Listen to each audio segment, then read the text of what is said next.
fame.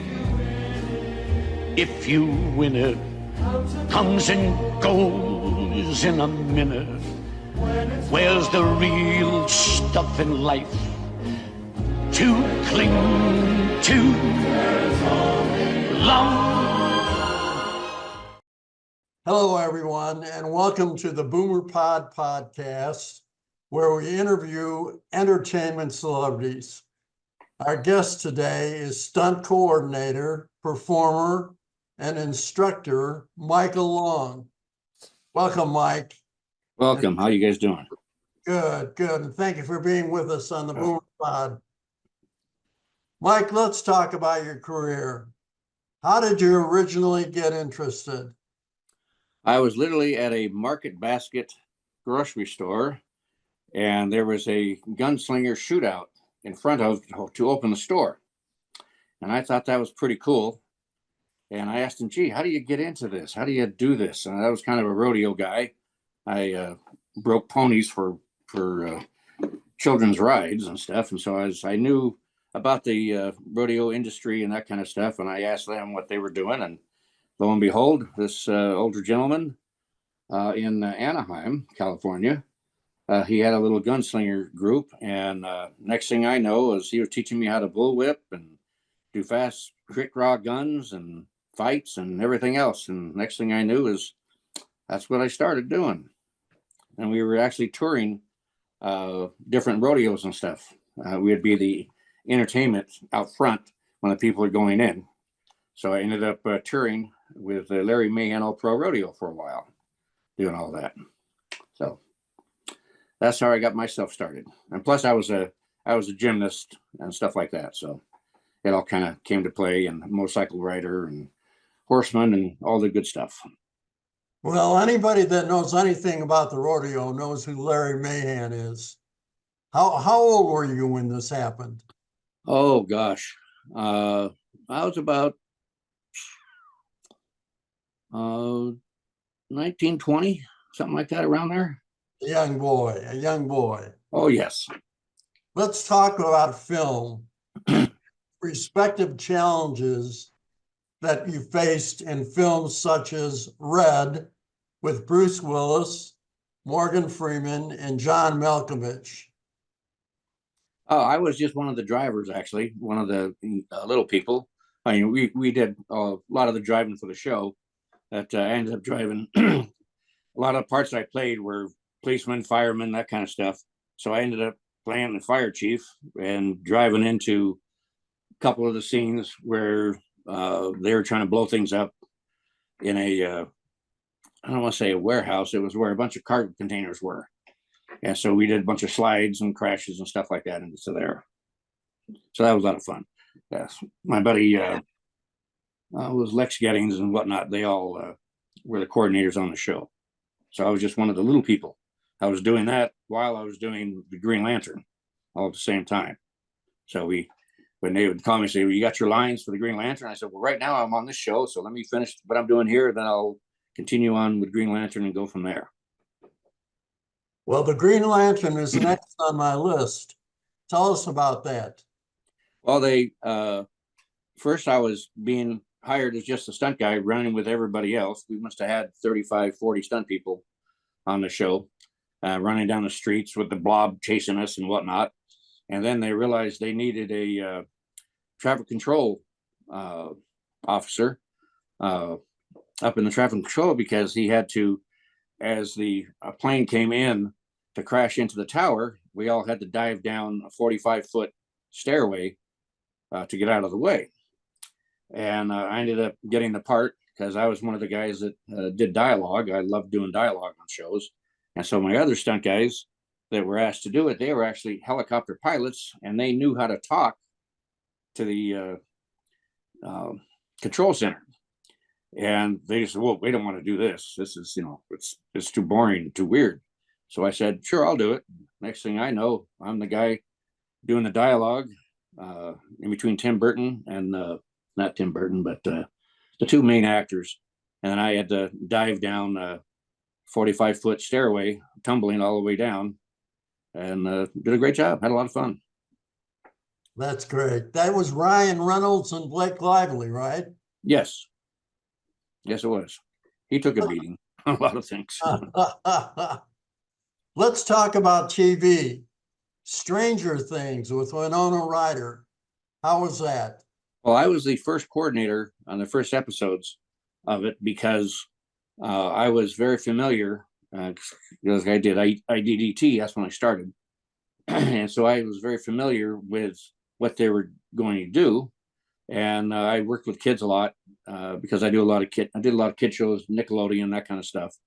And so doing that and working with the kids, I had a great time with the two brothers, and we enjoyed each other, had a good times. But I had other shows I was doing, and so when I work on something, I try to put 150% into it.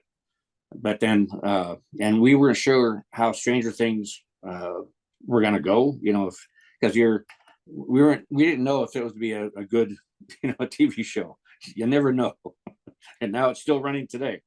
So I went to another show, and I should have stayed on that one, but it is what it is. I had a good time on the show, and the kids were amazing. Well, let's move on. Tell us about LA Stunts. Okay, well, LA Stunts, that was my company. It started out, and because a lot of times when you're coordinating stuff, you want to have an insurance policy to yourself or to your company. And so if somebody gets hurt, you try not to get sued or whatever. And thank God, knock on wood, I have a very good policy of nobody ever got hurt on my shows. But then later on, I decided just to go as myself. But then we turned LA Stunts into LA Stunts Training Center because the people knew my background and knew who I was and stuff. And so, because when I'm running shows, like I said, I do a lot of kid shows. And so I was working for a company called Crystal Sky Inc., I believe it was. And I worked with them for about 15 years. There was a lot of John Voight's company. Stephen Paul was the owner of it. And my good friend Eric Bryman, who was my producer, he had me work on all their shows. So I'm trying to figure out where I started on this. I apologize. I have a bunch of things happening. So what was the question again? I apologize. Tell us about your students. Oh, okay. There we go. Now I know what's happening. So what happened was when I'm running the shows, I'd get young stunt people in, and I said, they're all around stunt people. And then I would get on the day to do a stunt, and they didn't have a clue I really had to do it right. And I said, don't you have any training or anything behind you? Didn't you, jujitsu or, any type of martial arts and whatnot? And they said, well, not really. So the next thing I know, I find I'm teaching them on set.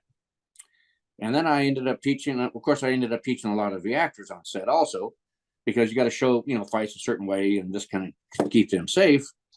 And so quite a few people hit me up and said, well, geez, you got to start doing like a stunt school or something.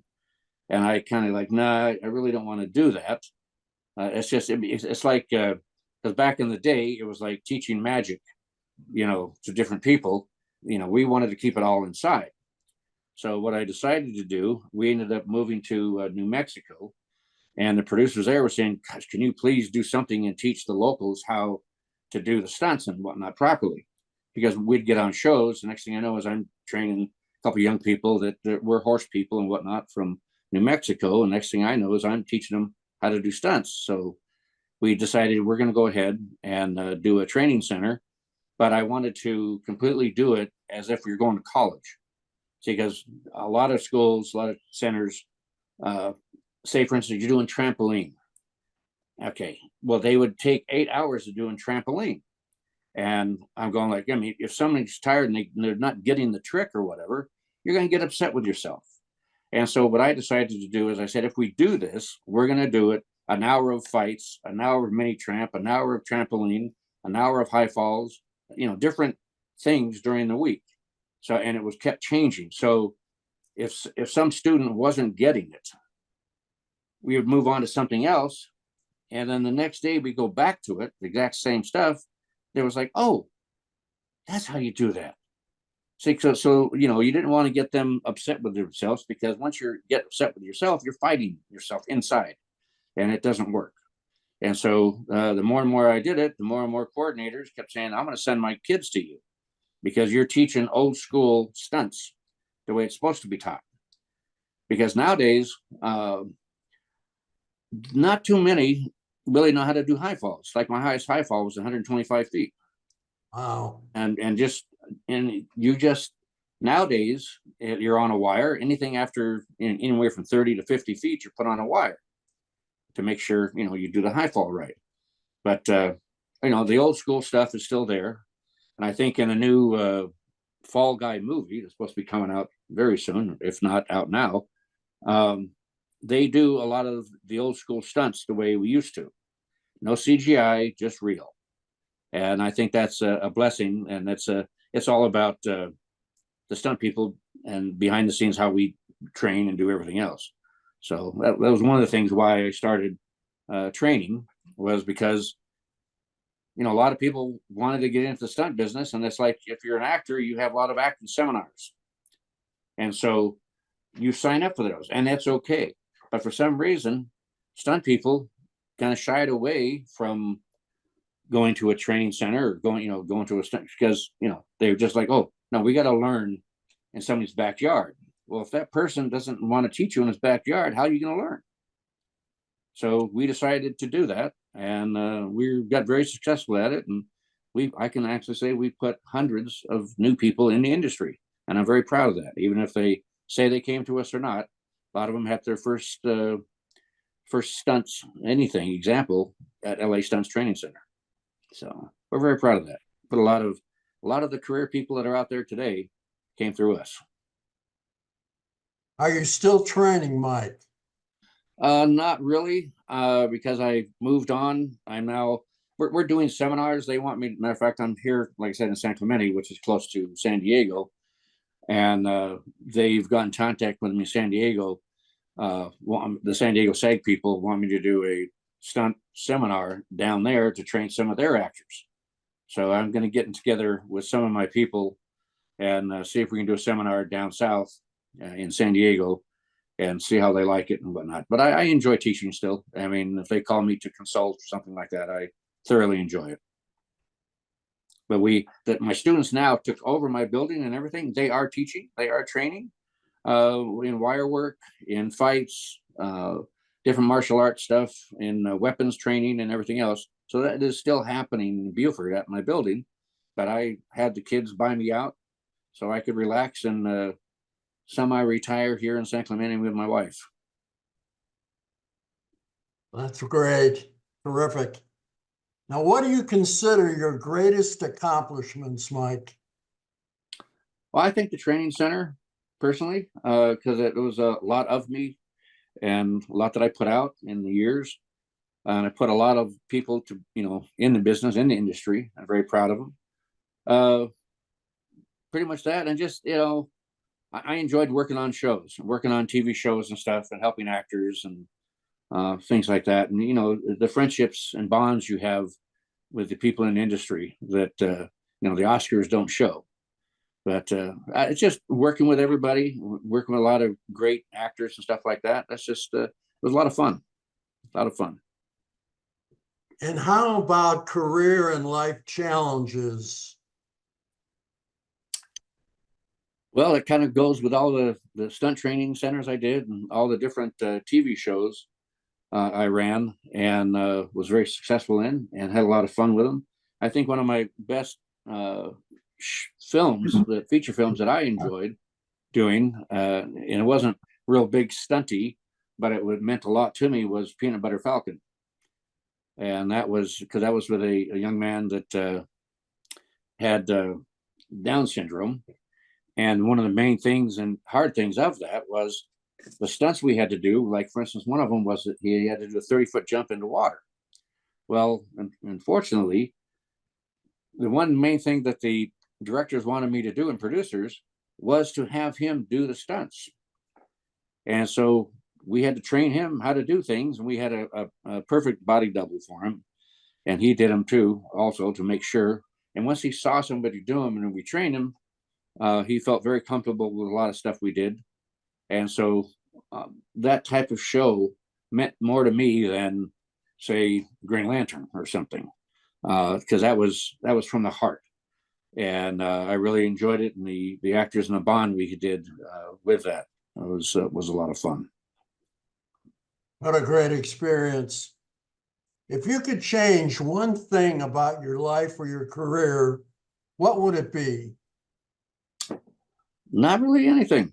I have a beautiful wife, a great house. Well, no, let me change that. When I moved from California, I should have bought instantly in Georgia, because I would have had a $4 million home for under 500,000. But other than that, I enjoyed everything I've done. It was hard with my first wife.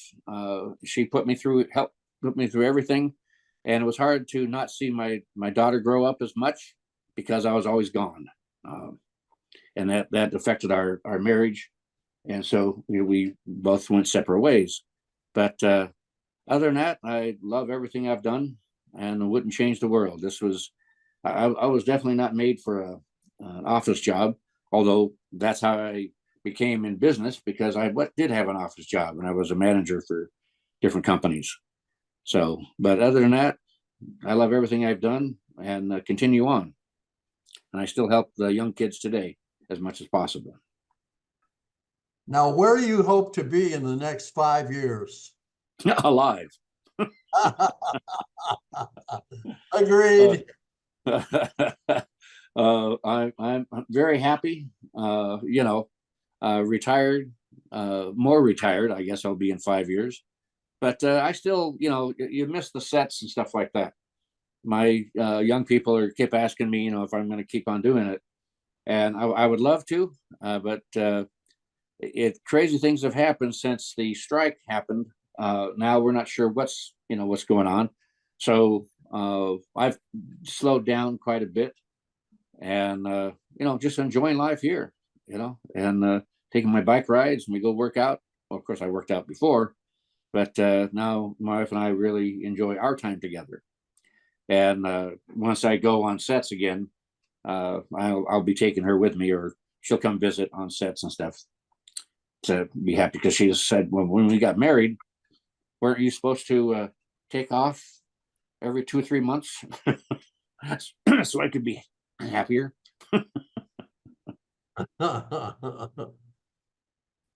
Can you tell us about your heritage and your family? Well, I found out just recently that I'm Irish, almost 100%, but I've never been there. I wouldn't mind going there on one of the trips just to enjoy it, but I'm just a white guy that's been enjoying life. So I haven't, my family I had 7 kids, and a lot of my brothers and sisters have passed on, because I was the baby of the family. So, but we got 3 of them still hanging in there with me, and we enjoy our lives. We keep in contact and that kind of stuff. So we're all getting older, so it's harder for all of us to get together still. But other than that, I'm good. What would you like Michael Long to be known for? Helping new young people get into an industry, and just what we've done, that they took my advice, and now a lot of them are coordinating and that kind of stuff, and directing. So I'm very proud of that, of all the people I helped out. And I'm hoping I'm remembered for that, and for I was never a screamer on set. I was very happy and enjoyed life on set. I mean, if you can't get up and smile getting ready to go to work, you better change your job. But I just enjoyed with everybody and all the shows and families and crews and different actors I've met. We're all still like each other. Don't call me as much, but it is what it is. What have I missed, Mike? Anything you'd like to mention or pitch? I'm available. So if they want me to come work for them again, I'm fine with that. But no, we're good. I'm good. And I appreciate you doing this. Like I said, I would have liked to have had one of my students to say, where they are now. And I'd be very proud about that. But yeah, good for them. They're all working. So that's the beauty.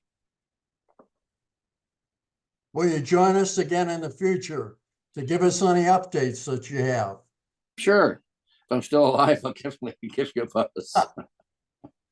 And me as well. I hope I'm still alive as well. Same here. I think I could be a good double for you if I'm looking at it right. Good. Well, be well, Mike, and thank you for this most interesting conversation. I hope it's what you wanted, sir. Exactly. I'm kind of boring. Exactly. No, you're not at all. Thanks again, and have a good day. All right. Have a good one. Bye-bye. And you will be happy too.